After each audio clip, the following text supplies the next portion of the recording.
બનાસકાંઠાથી સમાચાર છે કે જ્યાં 20 ગામના ખેડૂતોએ ખેમાણા ટોલ પ્લાઝા પર વિરોધ નોંધાવ્યો। ભારતીય કિસાન સંઘના નેજા હેઠળ 20થી વધુ ગામના ખેડૂતો, વેપારીઓ અને સ્થાનિકોએ અલગ અલગ બેનર સાથે ખેમાણા ટોલ પ્લાઝા સુધી રેલી યોજીને આક્રોશ વ્યક્ત કર્યો।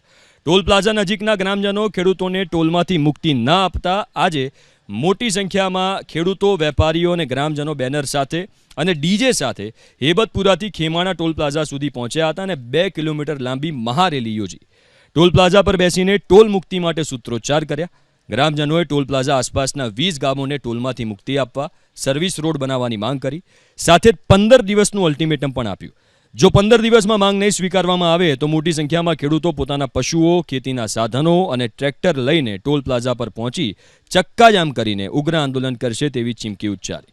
સાથે જ આજથી 20 ગામોના લોકોને ટોલ ટેક્સ ન ભરવાનું આહવાન પણ કરાયું। બીજી તરફ ટોલ પ્લાઝાના મેનેજરનું કહેવું છે કે આસપાસના ગ્રામજનો માટે માસિક પાસની જોગવાઈ છે, તેમ છતાં સ્થાનિકોની માંગને અને ઉચ્ચ અધિકારીઓ સુધી અમે પહોંચાડીશું।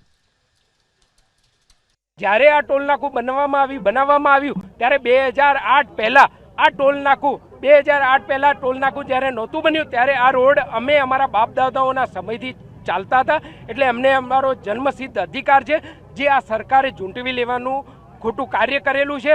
અને એટલા માટે થઈને અમે અમારો સર્વિસ રોડ માગીએ છીએ કે ભાઈ અમને અમારો સર્વિસ રોડ આપો, જે અમારો મૂળભૂત અધિકાર હતો। એટલે અમારી માગણી સર્વિસ રોડ માટેની છે અને જ્યાં સુધી અમને સર્વિસ રોડ ના મળે ત્યાં સુધી આજુબાજુના 20 કિલોમીટરના ખેડૂતોને અહીંયા ટોલ મુક્તિ આપવામાં આવે। તેમાં અગાઉ પણ જેમ કે અમે જણાવેલ હતું અને અગાઉ પણ એમની માંગ અમે હાયર મેનેજમેન્ટ સુધી પહોંચાડેલ હતી અને આજે પણ જે એમની માંગ છે એ અમે હાયર મેનેજમેન્ટ સુધી પહોંચાડીશું અને national highway authority of India દ્વારા જે કોઈ પણ નિર્ણય લેવામાં આવશે એ સૌને માન્ય ગણાશે।